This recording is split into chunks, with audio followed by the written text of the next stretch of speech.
This is the first in a 4-video series about comma usage.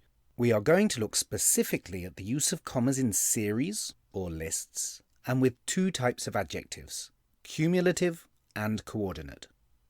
Without conclusive evidence, I am happy to claim that the comma is the most used and perhaps misused mid-sentence punctuation mark. Some writers seem to use commas as a safety net, a kind of if in doubt add one approach, which can result in its overuse. And others seem to be the total opposite, an avoid at all costs mentality, which can lead to its underuse. Another misconception held by many seems to be that we simply place a comma when we feel the need to pause, like when you are reading and need to take a breath. And although this can result in moderate success, it is not an accurate determiner of punctuation placement. If the purpose of your writing is to communicate some kind of message clearly and effectively, you need to replace those approaches, which all tend to lead towards ambiguous and ineffective prose. To demonstrate this, let's look at the first example of commas in a series. You may have seen this example before. The panda eats, shoots, and leaves. The two commas indicate that this is a list containing a series of 3 items. And according to the rules of parallel sentence structure, all items within a series should be the same part of speech. The first item, eats, is a verb, and therefore the reader will assume that shoots and leaves are also verbs. With this punctuation, it seems as though a panda walks into a restaurant, eats something, shoots up the place, and then walks out. Of course, this is wrong, so we need to delete the commas.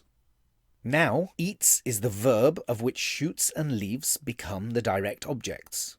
As nouns, we can see they both designate the parts of the bamboo plant that the panda eats. And here is an example of the correct use of commas in a series. It has large distinctive patches around its eyes, over its ears, and across its body. The commas here indicate a series of 3 prepositional phrase items. 1 around its eyes, 2 over its ears, and 3 across its body. So the first rule of commas, use them between each item in a series of 3 or more items. You will often see lists written without the comma before the coordinating conjunction, which is called the Oxford or serial comma. In this sentence, the coordinating conjunction is and you can see that there is an Oxford comma placed in front of it. People often omit the Oxford comma, as some formatting style guides do not insist on its use. However, I would argue that it assists with clarity, and so I think it should always be used.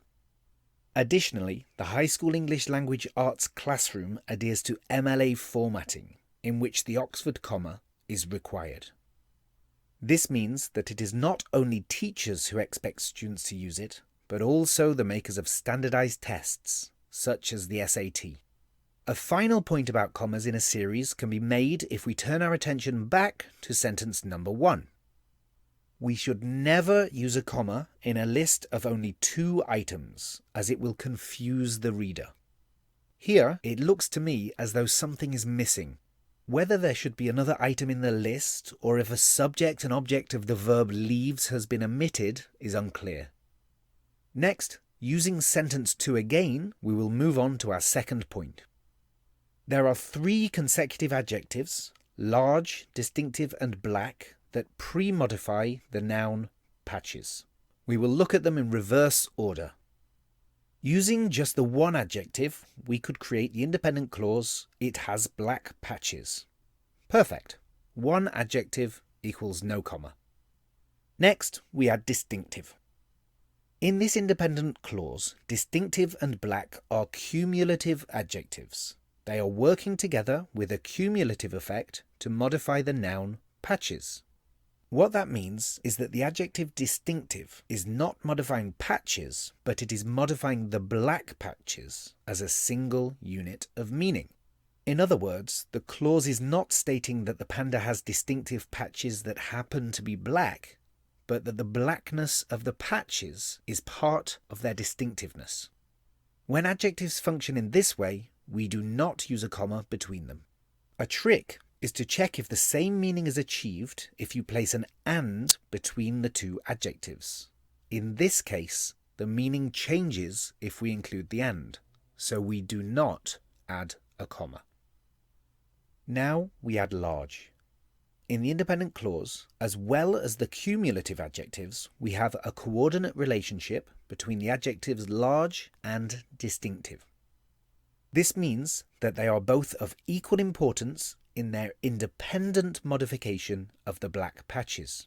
The meaning could be that the panda has black patches that are both large and distinctive. When adjectives function in this way, we use a comma between them. The trick of using an and in place of commas comes in useful here, as we could write the sentence, "It has large and distinctive black patches," without altering the meaning. So in this case, use the comma. So the third rule, use commas between coordinate adjectives, but not between cumulative adjectives. And we finish with a review of the 3 rules covered in this video. 1. Do not use commas in a series of only 2 items. So in this example, do not place the comma between shoots and. 2. Use commas between each item in a series of 3 or more items and include the Oxford comma for clarity. So 3 items equals 2 commas, 4 items equals 3 commas, and so on. And finally, use commas between coordinate adjectives, those that are independent but equal, but not between cumulative adjectives, those that work together. Thanks for watching.